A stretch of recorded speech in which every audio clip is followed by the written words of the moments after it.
All right. Yes, yes, yes. We are back for another Cocktail Conversations in the Counselor's Corner.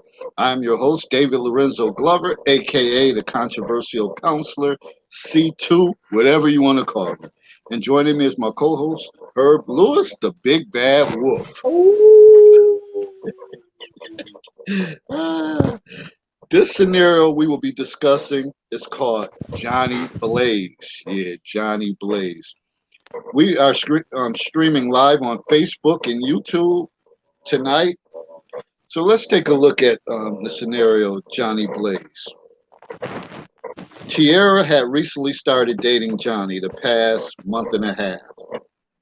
So when one of her friends put together a get together, Tierra decided to bring Johnny because typically she is the one that is dateless. You know, you always had that friend. You know, most of the people be coupled up, and then you have that friend that never has someone, or if they do have someone, he never hangs out with them at the functions and stuff like that. So she's typically alone. So this time she decided to say, it's only been a month and a half, but I want to show up with this guy, let everybody know that I'm not always dateless. Well, Johnny was rude, standoffish, and also he was a lush. Pretty much drank up everything in sight, kept a drink in his hand, and was kind of just rude, like I said, to himself, short with his words with people, just plain ignorant. After the event, Tierra's friends made sure they let her know. You know, they probably said, "Where the hell you find him at?"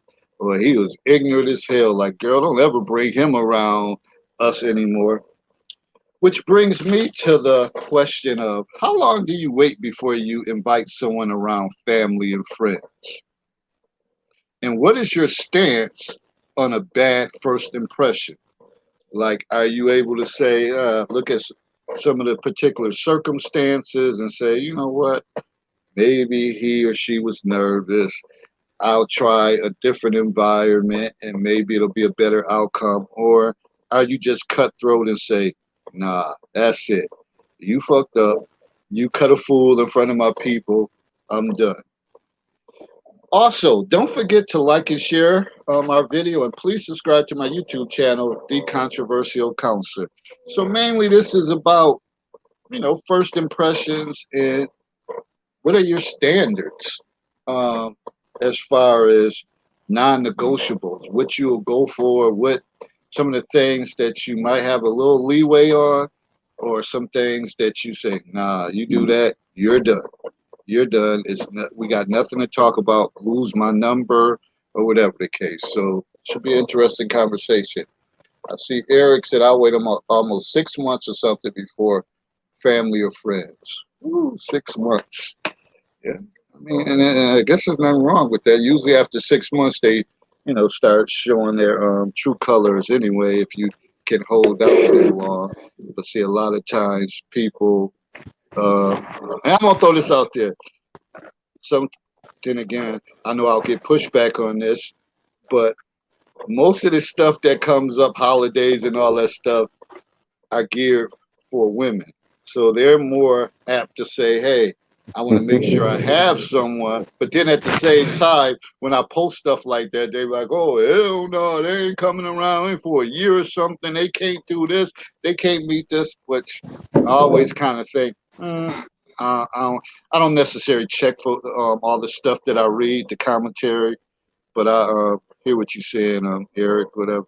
And guys might be a little more like, oh, you ain't coming around my mama and my sister, whatever. You might stall it out for a while. Herb, what's your take on this scenario? What is your take on these first impressions? The scenario is kind of crazy, man. But you know what? The funny thing, it's not uncommon for for somebody. First of all, when they're meeting their significant others, family members, or friends, to be nervous, and a lot of people they'll use alcohol as a way to kind of take the edge off these people. But some people, they can't handle that alcohol well. They don't. First of all, they don't understand how to drink, and what I mean by that is this: rule of thumb: you never have more than 3 drinks in an hour. If you're an average sized male, females tend to be a little less because alcohol affects them a little bit more because of their body weight. That's a little tidbit from a person who's done security in the casinos and that's taken tips training and able to recognize people that are what they call VIGs, which stands for visually intoxicated guests. And like I said, I don't want to get too deep in that. But if you're going to start drinking, particularly at a place or at an event where you don't want to make a fool of yourself, make yourself very well acquainted with the hors d'oeuvres and the food. That is a tip to keep in your toolbox. Just like Capital One used to use the phrase, "What's in your wallet? What's in your toolbox?" All these things come together. We always talk about the tool. I certainly always talk about the toolbox.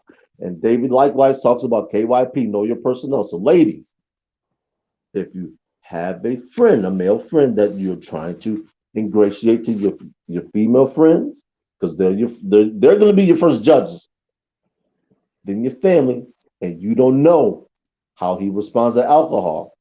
And I'll get it now, and I came up with a series of questions. You know me, I like my 100 question thing. Make sure you say, "Hey, look, I need you to ace this. I don't need you going in here getting plastered, jump all over the place and vomit. I need you to do this because I want you. I like you. I got to have it." So yeah, make sure you get well acquainted with the hors d'oeuvres, snacks, and take your time. Have a couple icebreakers, some jokes, something that you can kind of ease your way into the situation so you don't feel too apprehensive and too nervous and too unsettled. So hold up, man. So that seemed like work. That seemed like work, man. Like, okay, you're getting ready to go with this young lady. She already putting the pressure on you to tell you, listen, I don't need you to act like this. Conduct yourself a certain way. Actually, come up with some jokes or whatever the case is. Man, that's a sign for me to say, nah, I'll pass on that event. Like I ain't, and I guess maybe if you do pass, that may be your one shining moment that you blew. But man, that seemed like a lot of pressure. Well, there's pressure in everyday life. There's work in everyday life. I don't know anybody that goes to whether you have a 9 to 5 job or you have a career.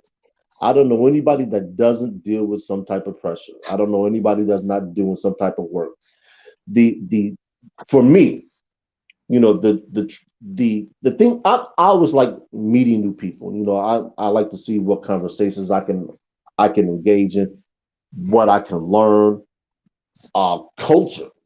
Because we tend to think as culture as some almost nebulous thing that it really doesn't have any concrete foundations. And believe it or not, culture really does have a foundation. And ultimately, my goal when I meet somebody's family is to find out what the culture of that family is. So I might be the type of person to just sit back, look at the decorum. What kind of furniture do they have? Leather, synthetic, cotton? Do they have plants? Do they have artwork? What kind of artwork do they have? Music playing? What kind of food? Where are they from? Where all of that stuff. But see, I'm that type of person. I think a lot of people, you know, they they don't understand the subtleties of being around people that might be the same ethnicity as them, a different ethnicity. They might be the same ethnicity with slightly different variations on things. So let's say a female, she's middle class to upper middle class. She's dealing with a guy who's a blue collar guy. So let's say he's a plumber, and he's unaccustomed. Kind of like the Titanic. He's unaccustomed to doing fine dining. He goes in and he sees this layout, and he's just like, "Oh, wow, okay." I've never been to a house that has this. Father's there, mother's there, siblings are there. He's a center of attention. What does he do? So the father asks him, "Well, what do you do for a living?" You don't need to jazz it up. I'm a pipe fitter, or I'm a plumber. How'd you get into plumbing? All those things. Just like we were talking prior to coming on about the individual you're planning on bringing on, and they wanted some questions. It's like nobody should need to give you questions for you to talk about yourself. The one thing that anybody should be able to do is talk about themselves extemporaneously, like off the cuff.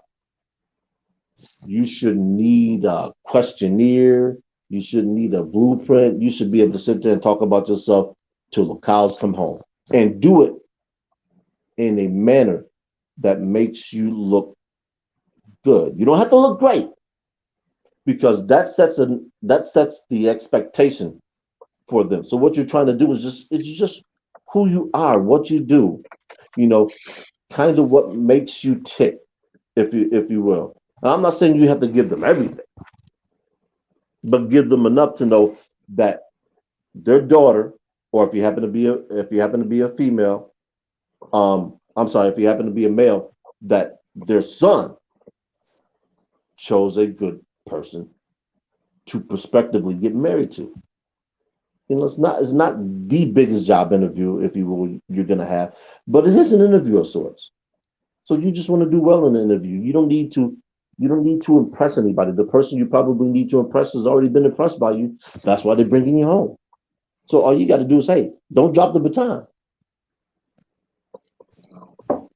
Eric asked a good question. What about a guy being introduced to your kids after a month of seeing them? Bruh, I can't help you. I have a simple slogan: say no, say no, say no to single mothers. I that's a, that's a situation. That's a situation I really don't do well. I just find there's really too many moving parts with bringing prospective mates in to meet the kids. But I will say this: um, if she's introducing you to her children, I would advise you to find out as much information as you can about the biological father, where he stands, what he expects, if he's in the if he's in the children's lives, what the relationship is between him and the mother, because she can tell you anything. I'm not saying she's going to lie. I'm not telling you she's going to tell you the truth. I'm saying the only way you're really going to find out what's what is if you have a conversation with him. It doesn't necessarily have to be in the midst of her presence, but I will tell you, find out all you can about the situation, because if you're going into that situation and you're being introduced to the kids, more than likely she has a long-term plan for you. I don't know what the plan is. Maybe marriage. Maybe she just wants a viable man around the kids, so they have somebody that's credible as a man to see what a man should do. That's one of the tough things to really give advice about, just because, like I said, there's so many moving parts. I mean, you know, because the way we move in today's society, there's going to be a lot more blended families than anything. So, it's a legitimate question. Um, it's a feel a process of, but like I said, man, information is always going to be your best asset. You can never have too much information in terms of knowing the lay of the land. Well, the crazy thing about all that is, like you said, you can have a conversation with him. That's if he's even, if the father, he may not even want it to break up, whatever. So he may be bitter about the situation. Right. So sometimes I don't know if that's a, I don't know if sometimes that's a good option. And sometimes you do have a conversation, and even if you're the father and your kid's mother move on and you met the guy and you're like, all right, he seemed all right, but we don't know what representative he had right there. Everything. It's just so. it's just so hard to tell. And in this day and age, in the day and age of social media and the different news and all the stuff that comes to us, shit, who can you trust? I mean, actual fathers, mothers, whatever the stuff that they do to kids or whatever the case is, or each other, you like, man, you just don't know. So I don't know if anybody act like they have all the answers to this, don't believe them. Don't believe them Yeah, because it's just one of those things that you gotta, like Herb said, you gotta kind of fill it out and see. But and just try to observe things and see what's going on and listen to her language and the stuff that she's talking, and that'll let you decide. Like, yeah, it look like she's trying to get me to step in this role. I ain't ready for that. You right. might have just got out of a situation and you just looking to somebody just have fun, just somebody to hang out with. Nothing serious, but again, we always talk about that's where communication plays a big part in it. But I want to ask you this question here. Do you believe first impressions are lasting impressions? They can be. The old adage is you never get a second chance to make a first impression, but what you do is you get a chance to correct any bad impressions you may have left. And somebody left a comment in the group that I thought was really, really profound. She said when she met a client, the the the the interaction didn't go well. That just left a bad taste in the mouth. But she said after a while of working with her, she turned out to be one of her favorite clients, and that's a case in point of what I'm talking about with the first with the bad impression, the first opportunity. Sometimes you go in a situation, you're nervous, and you just you just fumble it.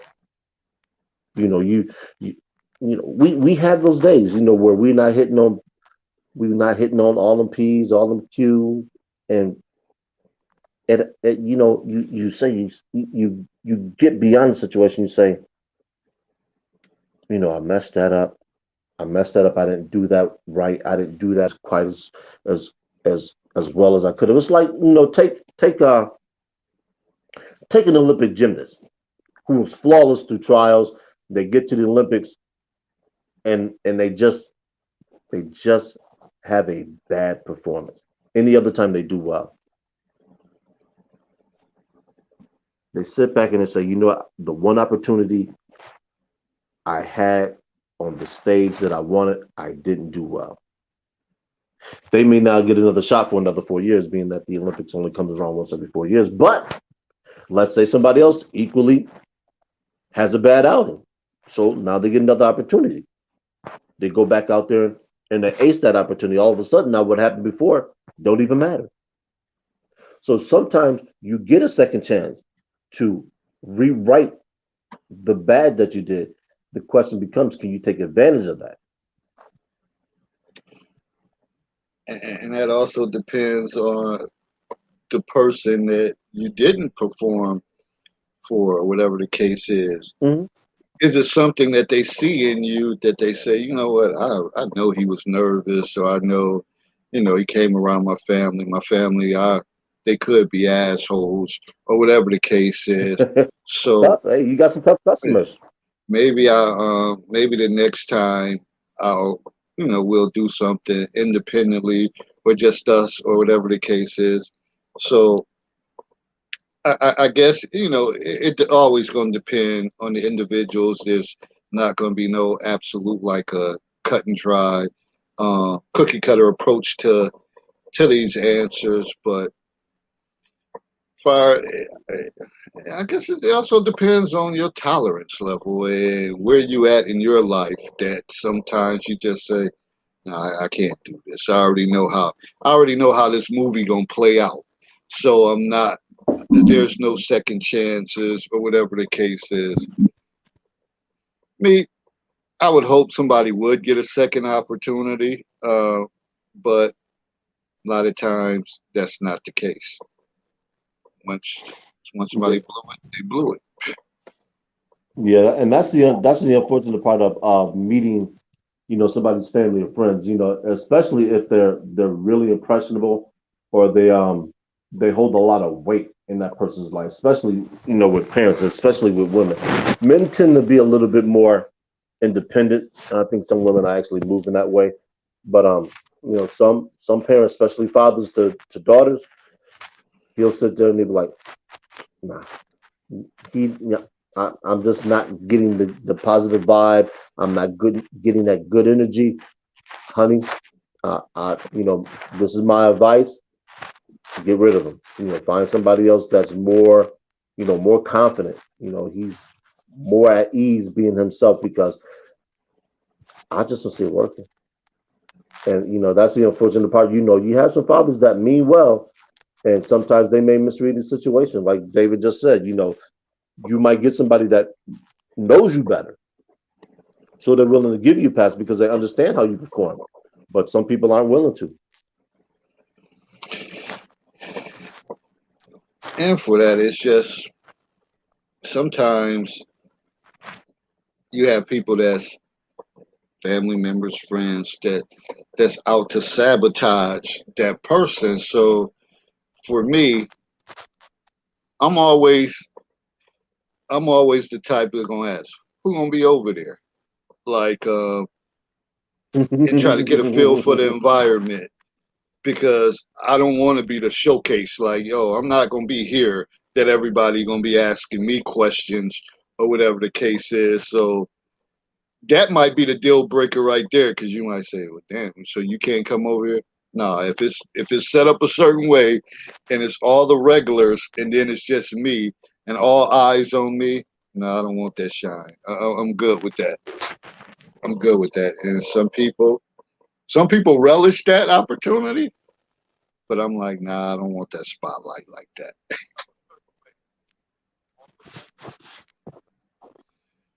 Here's another question. We kind of already answered this one, but do you judge a person's character by your first encounter with them, or do you want to see that person in a different scenario before making a judgment call on them?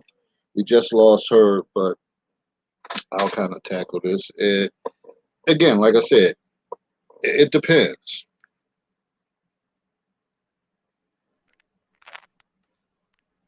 Welcome back.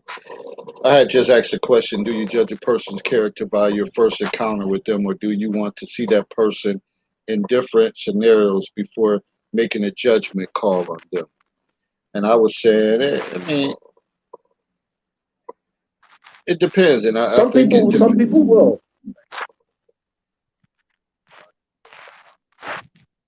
Can you? I'm experiencing lag, Dave. That's what it is.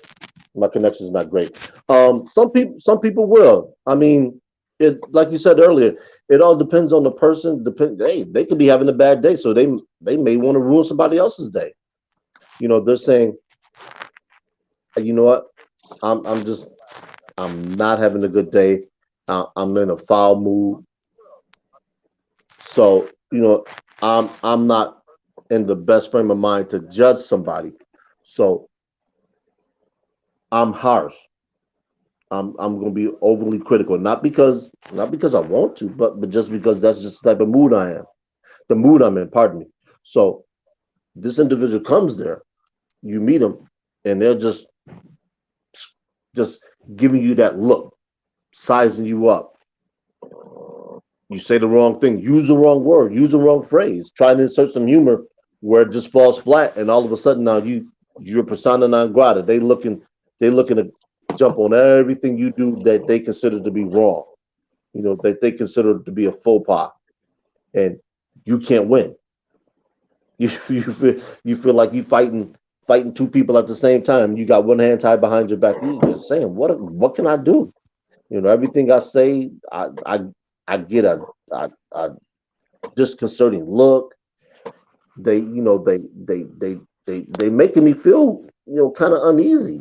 They're making me feel like I don't belong here. So what am I to do? And you're not helping me. You're not calling them up. You're not saying, "Hey, Dad, relax." So it's a tough situation, man, to be in. If, like I said, if you're not prepared, one false step could be the last step.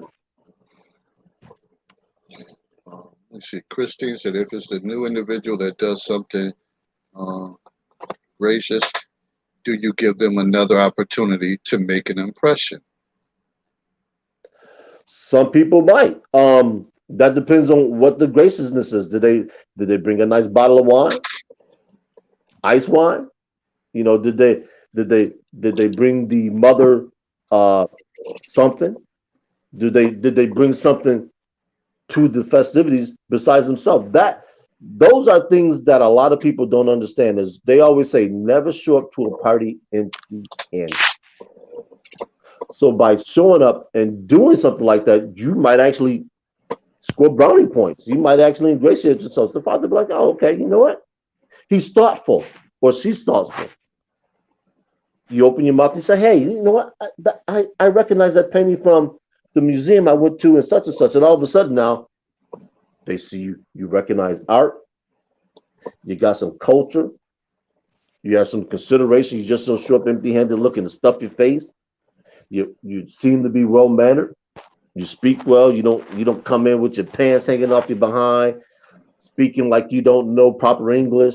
All of those things can work in your favor. So if you do slip up somewhere, they say, okay, you know what? You're okay, son. You're among family. Well, I It's a way guess to be ingratiated by somebody you don't know. well, I guess you meant like in the sense of being foul. Like if someone showed up and they did something foul, as in the example I used before in the post, like they got sick, were throwing up, or just was loud and rudely, whatever. How do you respond to that? Do you give them a second chance? Um, woo, shoot. My gosh. That's a tough one. That, and I always tell people, it's like you said, and it's like you always say, and I said at the top of the show, know your personnel. So if you're dealing with an individual, I'll answer that question in this manner. If you're dealing with an individual and you don't know how they respond to certain situations, then you have potentially set that person up for failure. And this is why I'm always a proponent of vetting people. I always talk about the 100 questions. 100. People think people think I'm crazy when I say the 100 questions. And I'm looking at this topic, and I only wrote down I have 8 here, just just having to do with the consumption of alcohol alone. So I'm going to ask this question to the listening audience, and you can type in the chat or whatever the case is. Um, what was your worst drinking experience? These are the type of things you can ask to gauge what an individual does. So if an individual goes in there and they lose their cookies, you can say, "Oh my God, I can't believe that they done this." Now, me, depending on how old the individual is, I'm gonna crack jokes. That's just the type of person I am. I'm gonna have you clean it up though. Now, if I got to clean it up, you're done. I'm sorry. I don't believe in cleaning up after anybody's vomit. I have no kids. I'm not married. That's a different story. If I had kids and I was married, yeah, I'm cleaning up behind the partner. I'm cleaning up behind my wife. That's a non-starter. That doesn't even have to be discussed. But if you come into my house or we go to a restaurant, we're at a function and you got to clean that up, Playboy. I'm sorry. You should be of age or at least have the experience drinking to know your limit. Like the DWI commercials or the beverage commercials say, know your limits, stay within it. Don't go out there. Next thing you know, the room's spinning and you just you gotta go. It's not a good look, man. That just compounds everything. So in that situation, the only way you're gonna get another a pass from me and another bite at the apple is if you clean it up. Better make an apology though. So, Soon. so Christine said, you're the family member meeting them, not the person that brought them. Would you give them another chance as the If family I member? if I was a family member, it's not up to me to give them another chance unless I'm the father, and I stress that for a couple different reasons. Ultimately, it's not my decision what my siblings do because they have to spend the time with them, not me. I might see them at cookouts, family reunions. The only time I don't celebrate holidays, so the only holiday I get together with my family is Thanksgiving, and we're so spread out that it might be only of a handful of us. So I have friends in Florida. I'm sorry, friends. I have family in Florida, Georgia, Baltimore. So depending on what we decide, that's going to dictate. I mean, personally, me, I vet people, so for me, it's not an issue. But for the people who might run into the situation, your friends, your family members, how well do you trust their judgment? Because if you trust their judgment above anything else, and they give you some advice, and they've never steered you wrong, I would advise taking their judgment. Now, the caveat to that is if you know this individual well enough to where you are satisfied with what has happened, not saying you condone it, but you're just satisfied that, hey, look, this is abnormal. We've been out places before. I've been with this individual. I've seen them drinking. They're responsible. They don't do this. So I'm not sure what happened. I can't explain it. All I can do is acknowledge the situation. We can, pardon the pun, clean up and move on. Yeah, and I think if you're that family member, and it depends on how you observe people. If you're someone very observant and you realize, say, if you was the father and you said, "Damn, old boy got nice as hell," uh, and you may say to yourself, "But that's okay." When you had another conversation with him, you might have saw something else in him, and maybe it was some other area that he impressed you with, and you're like, you know what, he seemed right. But I know one thing: he was doing a lot of drinking over there. I don't think he really ate that much, whatever. But he doesn't seem like a bad guy. He wasn't rude or anything. So it just always depends on how much information or your observation on that person. Like sometimes somebody can walk straight in the door and your family member, they already got their twist on how this is, what type of person that is. Yeah. But that's also for you to know too, like, hmm, would she be a good mix with my family? We like to crack jokes, non-stop jokes, whatever. She, we like to throw back some drinks and have fun and all that stuff. She's more on the square side of things. Maybe this ain't a good mix. Maybe it ain't a good mix. So also, I think you control that as well to know who you should bring around, or maybe maybe throughout the process of the vetting process, you're coaching them on your family. Look, this is what Yes, we sir. do. This is what we get down. They're gonna crack jokes. They're gonna cuss and all that stuff. You're not really big into that language. I don't know if you want to come around here. And I'm not trying to hide you or anything, but I just know I'm not gonna change them. And that's for that person to say, "Oh no, I'm gonna be fine. My family's like that too. I'm just not like that, or whatever the case is." It depends. It depends. Yeah, because I see, and to what David said, I'm not a big drinker. I drink on average maybe once a month, literally once a month. And if I'm at home, I got stores of wine. I might crack open a bottle of wine while I'm eating something. But it's few and far between for me. I didn't have my first drink of alcohol till I was 24. I didn't have my first hangover till I was 31. And that was one of the other questions I had in the list of 10 questions. These are all the things, it gives you an insight into the person you're dealing with. Like David said, can you prep them for your family? Because you might have some people that, oil and water, they just will not get along. But you see something with this person. So you say, hey, look, my family, they're just a bunch of wise cracking comedy stand-up comedians. They laugh a mile a minute, and they're gonna pick on you.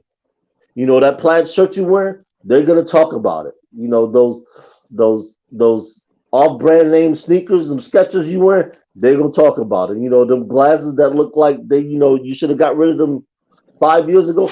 They're gonna talk about it. So hey, just be prepared. But I'm in your corner. No matter what they say, I'm here for you.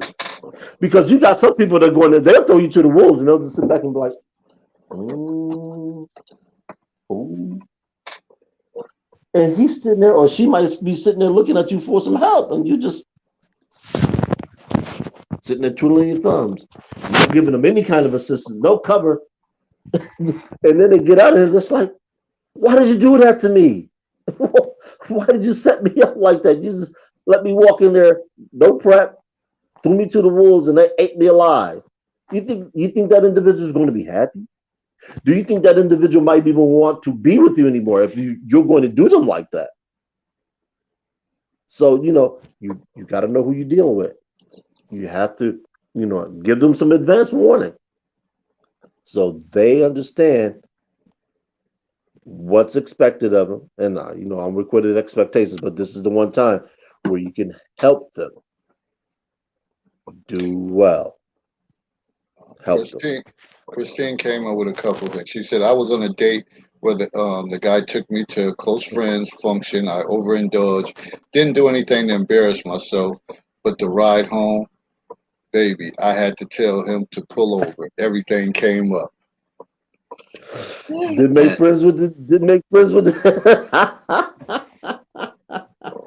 Well, at least you were but the conscious one thing. enough to tell him to pull over. At least it wasn't in his brand new whip and with the nice cream interior or something, and you threw up all over that. I don't know how that would have went well. I could definitely agree with that. You didn't compound. Actually, it wasn't even a bad situation. You didn't make it a bad situation. You knew feeling yourself. You knew what was coming. You say, okay, you know what? Let me get ahead of this. And it's the old adage, an ounce of prevention is worth a pound of cure. You say, hey, pull over. We got a freight train coming through.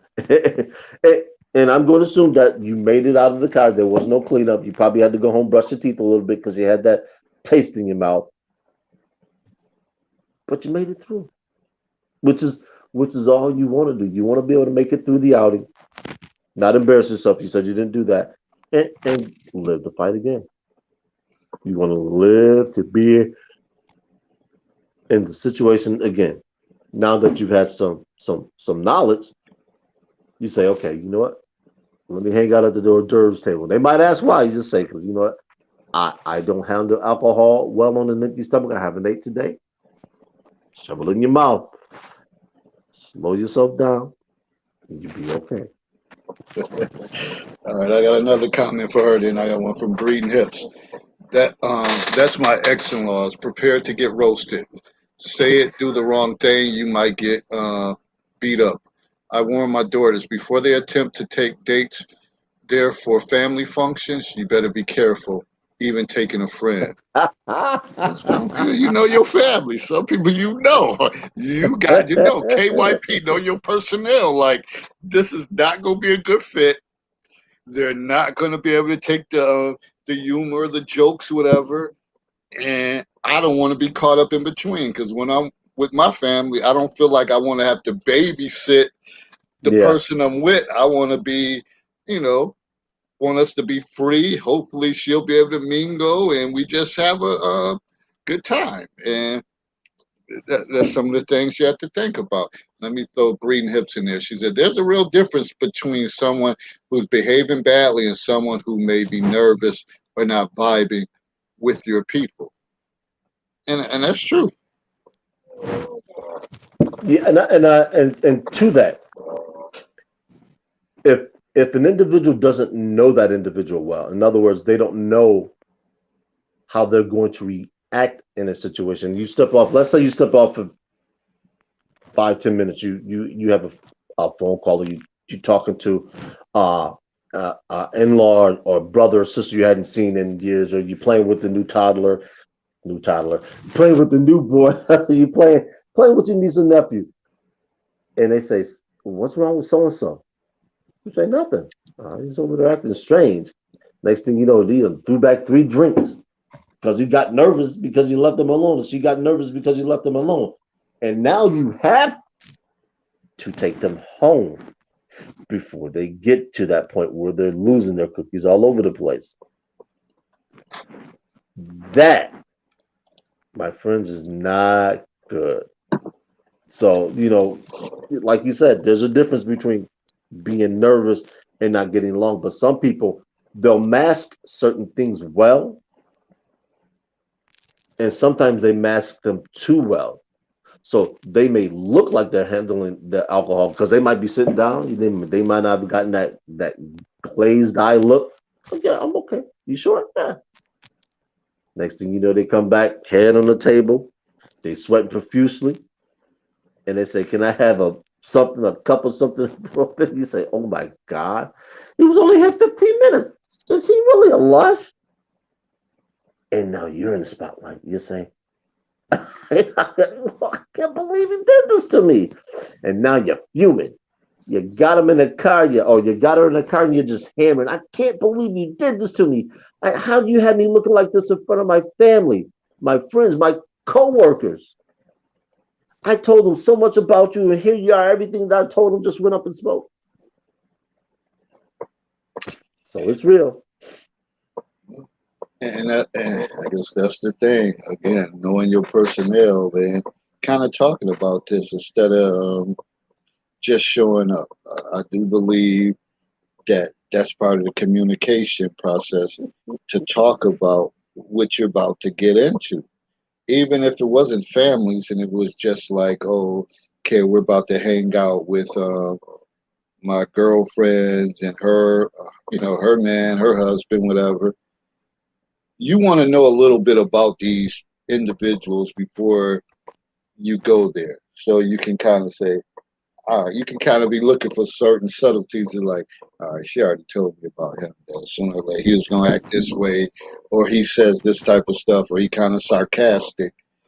Nobody wants to go into a situation blindfolded.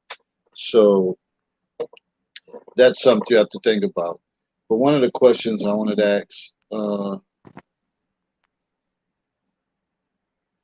we kind of talked about when when you meet a shooter, how long do you wait before taking them around family and friends? Like some people are stuck on time frames, and they may say, "Oh, uh, as Eric said, like you said, 6 months or whatever." Not saying that you're stuck on time frames, but a lot of people are, and sometimes, and I know Herb, you had responded back earlier to things like it depends. If you call that your woman, then there is no time frame.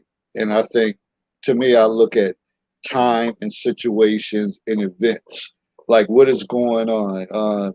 If it's a big spacious event that everybody outdoors and you come in and hey, how you doing? Oh, I didn't realize you was here. And people, you might not run into certain people, but if it's like a small intimate setting and that that person's going to be the focus, that might take a little longer to take them to one of those events because you want them to feel comfortable.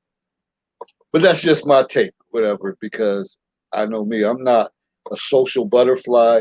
So I would prefer something that, okay, if it was like a nice size cookout or at a park or something, that way I just come and all eyes wouldn't be on me. But some events, like soon as you come in, hey, how you doing? Oh, where did y'all meet at? And they start asking these personal questions, and you like, damn, if I can interview, I'm not about I'm not about that, like trying to set people up for that type of torture. So I think it's time and situations and certain events that can dictate when they should come by. And sometimes people want that. You have a lot of some families have a lot of family functions, and you might be dating someone. They were like, "Damn, like when are you gonna bring me around?" And you know that you're Yeah. secretly waiting for. these wasn't the ideal events for you to go to, and it might be certain events, but that's something you just have to hash out because some people want to be on the scene. They want to be validated. That is validation for them Hmm. to show up there with you at the event. But the behind the scenes stuff. They're like, this wasn't a good mix for you. So gotta You pick and know, choose, folks. to that, to that, people, if you watch our shows enough, you know I like to always reference movies. And there's a movie with George Clooney called Up in the Air. He meets a call it young, relatively speaking, but he meets a woman, and they click. They're getting together, they're intimate. He has a younger sister who he rarely is in contact with, just because he's a businessman traveling from place to place. He spends like 85% of his time away from home. So he happens to meet this woman, and they're getting married. And he asked her. He said, "Hey, what do you think about Milwaukee in November?" Well, she said, "It's kind of cold." He said, "No, no, no, that's not what I was talking about." He asked her, "Would you accompany me to there?" She said, "Your family?" She's mortified. He says, "Yes. I'm tired of being a plus one. I'm tired of always going alone." He says, "Why don't you just come with me?" And she did. And things worked out well. They had a grand time. Sometimes things work out like that. You never know what a situation what when the situation is going to present itself, and what will become of that situation. Sometimes you got to take a flyer. Sometimes you have to say, this is an opportunity for me to do this.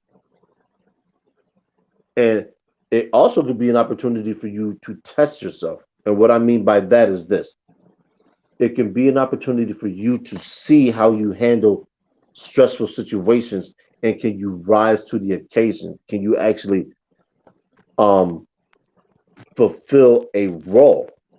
Because this person may be quote unquote testing you unwittingly to your knowledge.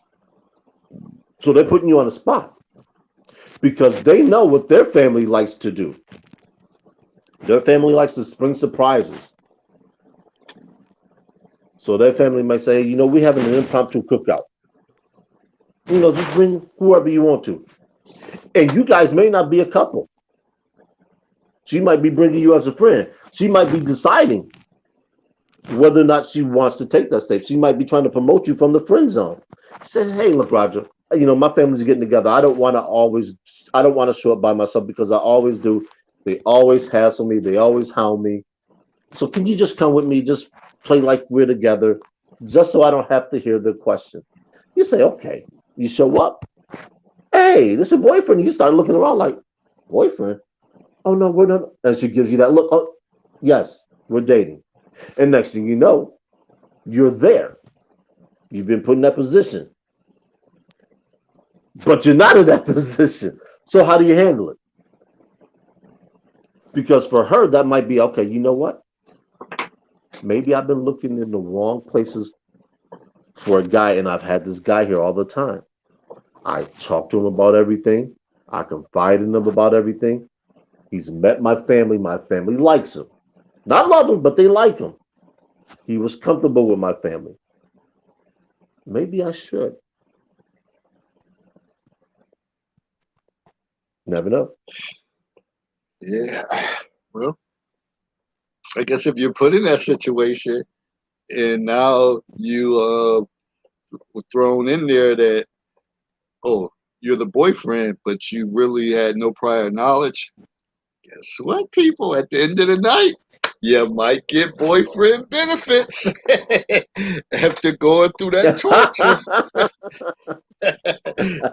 I'm just saying, if that's what you're gonna use, I do want to read Braden Hip's comment. She said, "If you only seen this person once a week or every other week for 6 months, you wouldn't know them as well as someone who you've been spending 3 times a week with." And that's true. Somebody 3 times a week. I'm sure you had a lot of conversation. You talked about each other's families.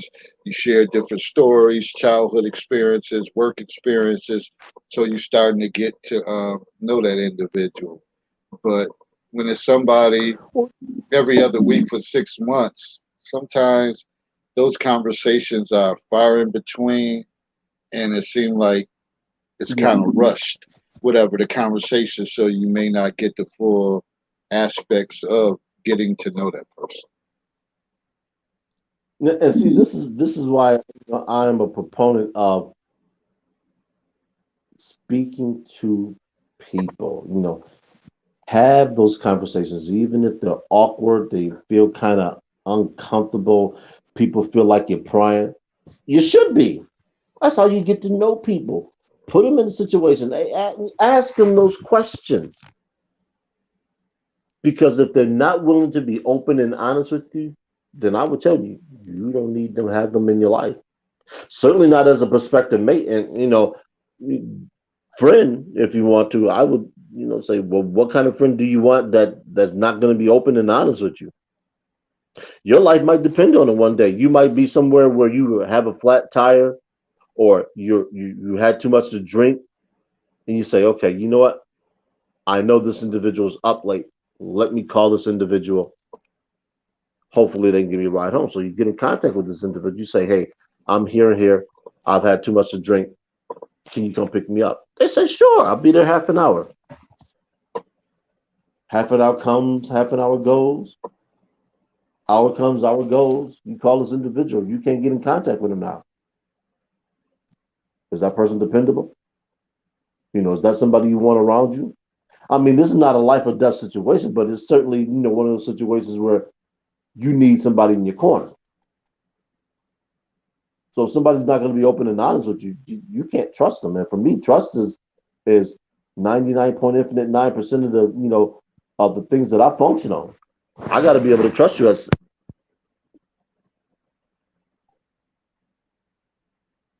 Volume went out. Can't hear you.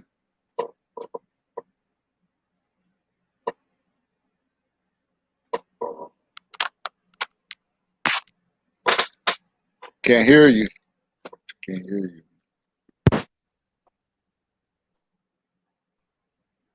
Still can't hear you. I'm not muted. I don't Oh, know what's going on. you hit something. I can hear you now. Okay, if the person can't be open and honest with you, you have to ask yourself, why am I dealing with you? Why do I have you around?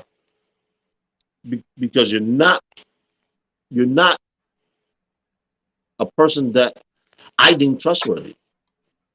I need people on my team. I need people around me who at least I can count on. They're dependable. They're reflection of me. And I think a lot of times we overlook certain things because we want somebody around because they're a nice person. The hell with being a nice person. I want somebody that's dependable. I want somebody that they're going to do what they say, like their word is their bond. So if you tell me something, you don't do it. I'm like, okay, noted. I'm gonna keep my distance. Probably won't contact you much because I don't need that type of hysteria in my life. Uncertainty. Don't need it. Don't want it. And which brings me to this point where Christine said, she said, my son chose his wife based on how she got along with the family. Mm-hmm. And very well, that could be somebody's process because they may know, oh, my family does a lot. We hang out. We do things. We go on trips. We have get-togethers. We celebrate people's birthdays. We do a lot. And sometimes as men, you have that person that gets along with everyone.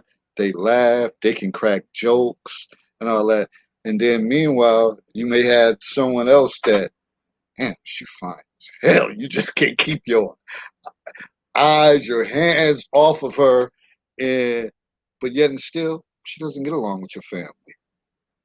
You rather deal with her individually, but being around your family, it sucks because she's snobbish, or she thinks your brother is stupid, your uncle's a drunk, your mother babies you, and all of that stuff. And meanwhile, it's the other one who she may not do it for you physically like the one, but she gets along with everybody. You're comfortable with her. You in your element that you could go talk to your boys over here, your brothers off to a conversation, and she's just mingling around, talking to everybody. She's comfortable. Don't really need to be up under you. What do you do? What do you do? Real life things that you have to think about. I'm gonna let her tackle that, but I want to read this comment by Christine. She said he brought her to a family bowling when my younger son graduated high school. She got along with his four sisters and young brothers. She got along with me and his father and his stepmother. That was a wrap for him. They've been married almost 10 years now. And sometimes that's just it. Those relationship skills. And some people don't have them. They self-centered, and they rather for you and them to be isolated, and they don't deal with their family, but you're a family person. They don't really want you to deal with your family, so your family kind of knows he ain't been around. He must be still dealing with I don't even have a name for still dealing with her. So we know he ain't gonna show up, whatever. But meanwhile, when you was dealing with this other person, they know y'all would be there, and she would be in the kitchen helping your mother bring stuff out and do everything. Stuff that you have to think about, like the overall picture, not just the physical or what that person looks like. The overall, the body of work. It's real, man. The question you had before you said the last comment. Before me, that I said. Yeah. Uh, I don't know. I've been all over. Uh, I'm trying to look at my notes. I don't even know. You got me. Just from wing it now. Well, no, but to follow up with what Christine said and what you said, absolutely. I mean, you have some people that are social butterflies. So, no matter where they go, they fit in. They're the life of the party. You can walk in, they can captivate a room. Sometimes they make it easy to make a decision about your future with them. You say, "Oh my gosh, you just walked in and you just wowed them." They didn't stop talking about you. They're talking about, do you plan on marrying this guy or do you plan on marrying this girl?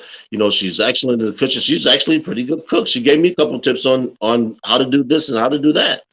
So you never know. Like I said prior, you never know where an opportunity presents itself. So sometimes you have to be ready for almost anything that could happen, even though it may not happen. And that's real. So we kind of try to have these conversations because we know some people struggle with that stuff. Whatever, you don't know what you look for. You're looking at the physical, but it's someone more well-rounded. I always use this example in school that you could be someone with a 4.0, but you kind of kept to yourself. You're not social. You're kind of curt when you respond to people. But then you have somebody that has a 2.6 and they're into sports, they're into the debate club, they're volunteering, they're doing all of that stuff. Well, at the end of the day, that's going to be when they sit in front of an interview committee, whatever, that person's going to be a better package. That's You're going to get a better bang for your buck with that person compared to the person that, yeah, grade wise, everything looks good, but they're a jackass overall, or they think they're better than you, whatever. So you have to kind of look at that in relationship wise too. Like, what's going to be, what's going to bring me to less stress? What's going to bring me to less stress, whatever? I can take her around the family. I could go around her family. and everything is, man, we had a great time? Or do I have to sit up under this one all the time, everywhere I go? Or if I went somewhere too long, where were you? And all that. I was in the kitchen talking to my brother for a while. But what were y'all talking about? You Yeah. don't need that. You don't need that stress. So those type of things, that's something you weed out like, nah, I can't do this. I can't do this with her. Because you could have that one person, you could be gone for 30, 45 minutes and she'll be like, might come up to you, hey baby, what you been up to? Give you a kiss or whatever, and like, oh, I was over here talking to your cousin. She's funny, whatever. Had a good time. I didn't know that she went to school for this or that. I guess at the end of the day, that's what. Maybe that's too perfect, but that's something would be an ideal situation. I'm just going to read a comment here by Breeding Hips. She asks, but is that social butterfly being genuine or just putting on a charm? Well, do you want somebody who can't be charming? I want somebody who can be charming. Even if they're not like that all the time. So let's say they're putting on they're putting on a show in front of your family, and they're usually not that gregarious. They're usually not that charming. Hey, if you can go out there and fake it and fool my family, you're okay with me because my family's tough. I'm gonna tell you, my family's critical. So if you can pull the wool over their eyes and get over, it, you're okay with me. Because I don't need my mate, my better half, or my other partner to go out there and wow anybody. Just be you. I'm with you because you're you. Whether they like you for being you or not doesn't matter to me. Like I said earlier in the show, they don't have to date you. I do. They don't have to. They don't have to think you the sharpest tool in the shed. As long as you meet my needs and we can coexist, that's all I'm concerned about. Now, you have other people that don't think like that. Like I said, they're impressionable, and people get in their ear, despite how things have been going. They'll say, "My family doesn't. My friends don't like. It. I got to do something." And next thing you know, 2, 3 months pass. You've been ghosted, or you're on the house. They just dropped you. Might send you a text. I mean, it's tough. It really is tough. But I would rather have the person that can charm people, as opposed to someone really being genuine, so to speak. Because I don't think somebody who isn't genuine can charm. I think they're almost related because it's hard to charm people if you don't have it in you. So somebody who's a charmer, they have a natural inclination to be well liked. They have a natural inclination to do well around people. That's just innate in them. But you can't take somebody that's boring and think they're going to charm people. That I never ever seen somebody who's boring be charming, unless a certain situation pops and they just happen to be in an element that they can excel in. That's rare. It's like taking an all-star athlete and putting them on stage and think they're going to be able to act well. Good luck with that. Good luck with that. Yeah, I kind of agree with you. I think sooner or later you can wear that mask for so long, but sooner or later it will peel off. Mhm. Uh, so I know sometimes people say fake it till you make it, but sometimes it's hard to carry on and act for so long. So I think when somebody's genuine or they're charismatic or whatever, that may be already a part of who they are. And you may already sense that from just other things. You don't even got to be around family. You can just be out at a restaurant with them and see how they engage with folks and like, man, they just always so pleasant and got jokes and you get a good vibe. You get a good vibe inside. When you don't have a good vibe about people, that's when you say, man, this person's full of shit, or whatever the Mhm. case is. So it's all about, as y'all say now, y'all vibing with people or whatever the phrases is. There's so many with vibing. You got to be able to pick up on that sense to realize, like, yeah, I'm checking this person out and they're okay, or nah, they full of it. See what Christine, she said, they might fake it long enough until they feel comfortable with your family, and now it comes naturally. Just a thought. Eh, you have somebody in your family that picked up on something. If you ain't picked up on, if you didn't pick up on something, someone in your family, if you got a close knit family, it's something they said or did that they're gonna pick up on. But you're right, some people are good. They can get away with it and they have you snake bitten and then you realize things change up. So that could be the case again. There's no absolutes. There are some people that can do it, pull it off. Yeah, that sounds like one of those murder mysteries that you might watch on on TV or something. I mean, you got some people out there that are chameleons, like David said. So, hey, ask those questions. Like I said, man, you want to know about somebody? Sit down and ask some questions. 100 questions. They go eventually. They're going to reveal something about themselves that's incongruent with their actions. And if it's incongruent with their actions, that should be the red flag to do some more questioning. And if the questions you ask and the information that's given to you don't jive, it don't meet, hey, get out. So Some even people say go ahead. some people say, well, what if he or she's the one? Well, if he or she's the one, then you wouldn't be asking these questions that you're asking. I guess that's the thing. A lot of times people don't know. How do you determine if that person is the one?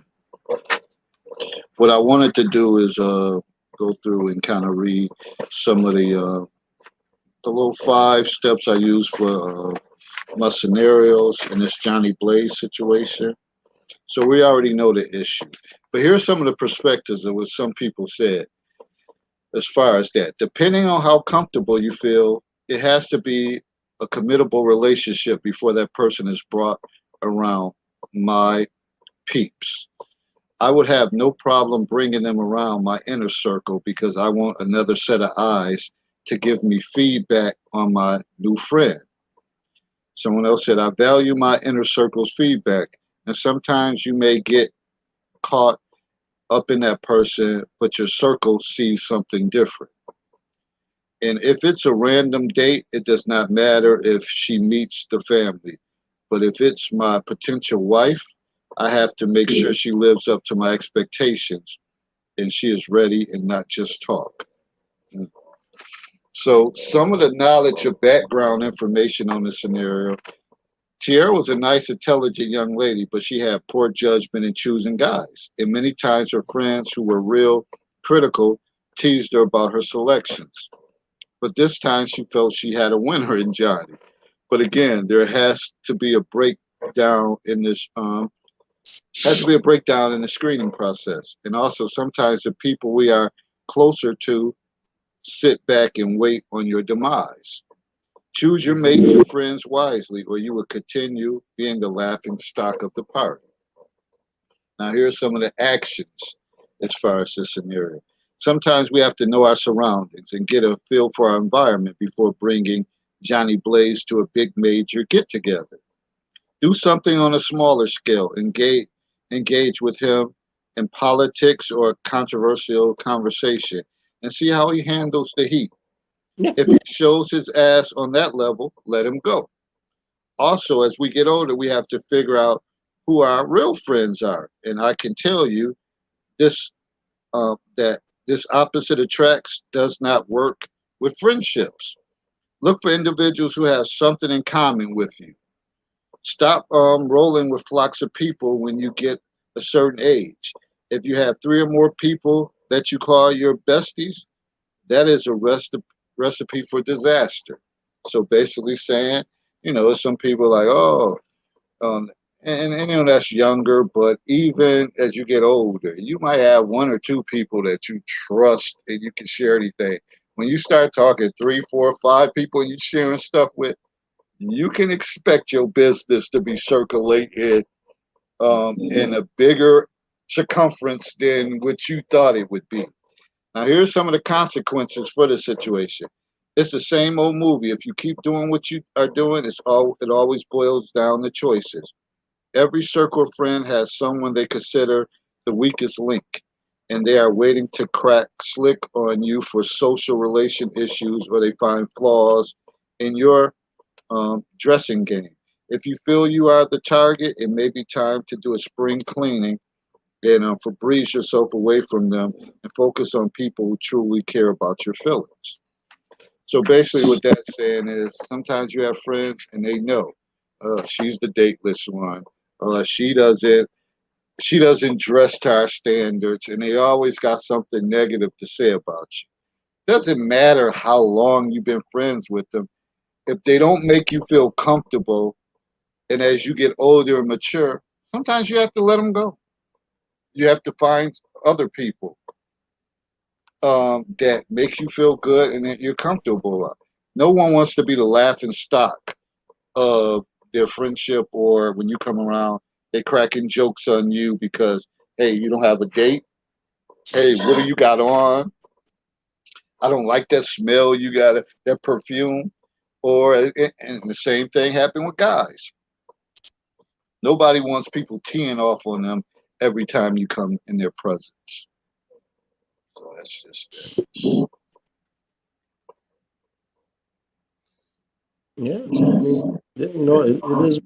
She said she can't let her friends choose her mates, but you'd be surprised how some people yield and fold to peer pressure. Um,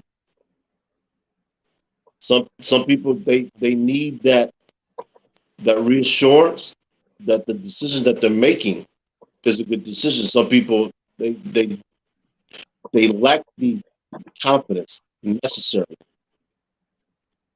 to make decisions by themselves, so they're always looking for somebody to co-sign, if you will, their decision making. And unfortunately, yeah, that's what happens. Yeah, so again, just one of those conversations that we know that happens.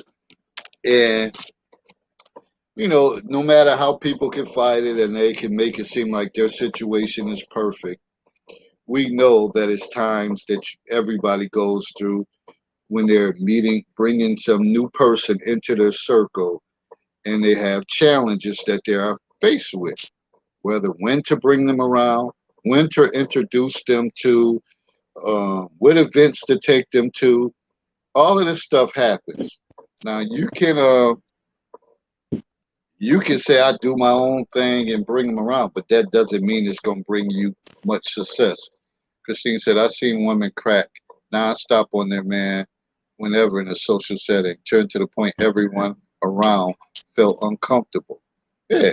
If you're out there cracking on your man or your woman, right there, that's just bad business. When really you should be in defense for them and say, hey, hold on.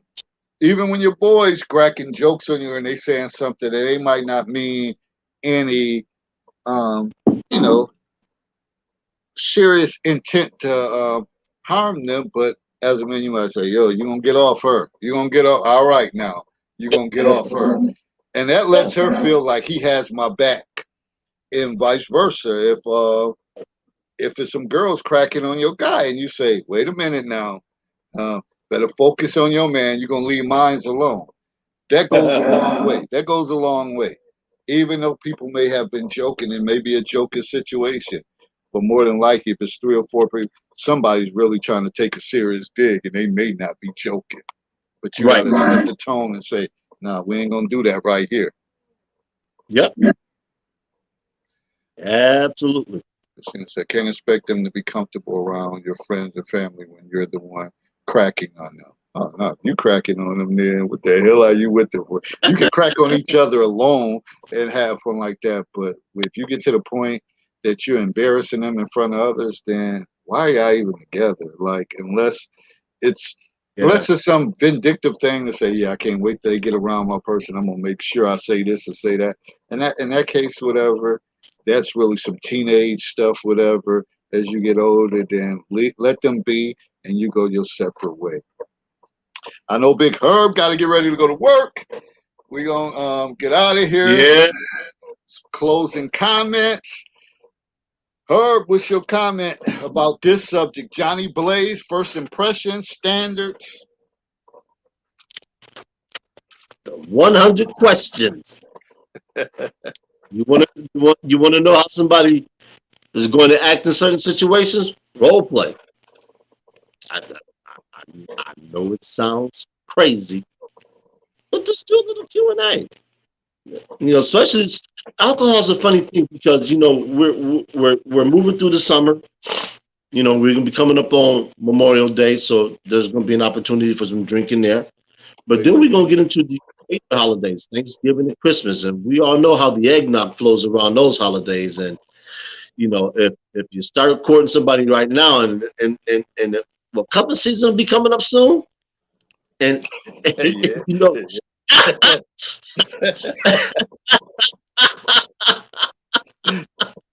You and, already know, like September, October, when it starts getting a little nippy outside, cuffing season kicks in. so you may want to take this person you're cupping, just take them out with you, take them along, and they don't handle the alcohol well, and you don't know, pop goes the weasel. So 100 questions, whatever it is whatever it is you want to discuss, or whatever it is you want to know.